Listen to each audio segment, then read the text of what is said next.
उपमुख्यमंत्री देवेंद्र फडणवीस, शरद पवार आणि सुप्रिया सुळे यांची एक गुप्त बैठक झाल्याची चर्चा सध्या राजकीय वर्तुळात रंगली आहे आणि यावर सुप्रिया सुळे काय म्हणाल्यात पाहूया एकदा.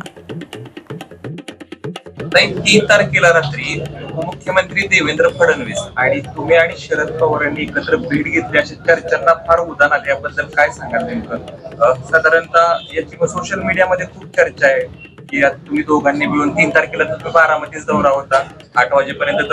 नाही, मी 9:30 नाही 9:45 मी लाट्यातून निघाले.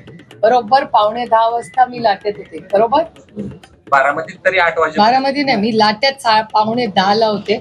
आपण लाईव्ह केलं होतं का लाट्यात? 9:30 आई साहेबांचं दर्शन मी 9:30 9:10 त्याच्यानंतर घरी गेलो आपण. माझा चष्मा मंदिरात राहिला, त्याच्यामुळे मी आणि थांबले 10 मिनिटं. म्हणजे मला लाट्यातून निघायला 10 तरी वाजले, 10:15 झाले होते. करेक्ट.